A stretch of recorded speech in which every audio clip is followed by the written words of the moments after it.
Ica ikuhĩ gũkũ bũrũri-inĩ nĩ gũkoretwo na kĩrĩro kĩnene kuma kũrĩ andũ matiganĩte thutha wa andũ a gũthiĩ mabũrũri-inĩ ma Kiarabu kwĩyethera ũboco kumana na gũkundera kwa mĩeke ya mawĩra gũkũ bũrũri-inĩ. No na thengia amwe yao kuona umithio mawĩra-inĩ macio, angĩ matũraga mĩnyororo-inĩ ya maandĩki gũkũ makĩnyamario na njĩra nene. Nĩ kumana na kũnyamario kwa Akenya gũtũmĩte thirikari ĩrũme kĩni na kuga mũkana ũrĩa wekĩrĩtwo igũrũ rĩgiĩ Akenya gũthiĩ kũruta wĩra mabũrũri-inĩ macio ndũkũgarũrwo nginyanagia ikĩro iria ciendekanaga ikinyanĩrio. Mwandĩki mũnene wa ngwatanĩro ya aruti a wĩra bũrũri-inĩ Francis Atwoli nĩ athingatĩte thirikari kuonania wĩrutĩri wayo harĩ gũtigĩrĩra Akenya arĩa mararuta wĩra mabũrũri-inĩ ma Kiarabu matinanyamario. That we must revisit this issue of employment agencies. Hii kitu tuliweka kwa law. That watu wengine wanachukua watu wanapeleka Qatar, wanachukua watu wanapeleka Uarabuni. Ukisimama airport in the morning, watoto wetu wanakuja in coffins. Mtoto akifika huko simu ananyang'anywa, passport ananyang'anywa.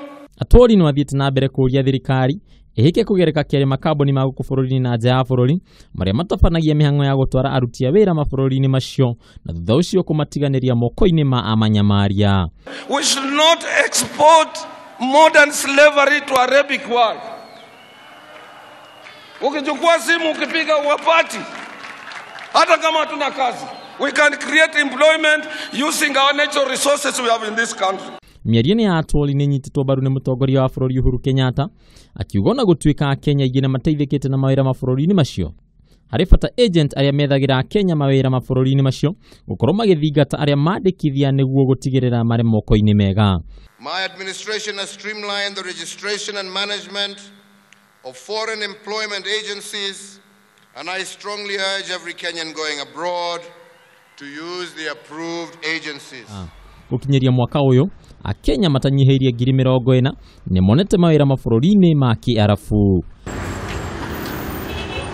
Handũ-inĩ ha Kameme TV, njĩtagwo Bataru wa Mwangi.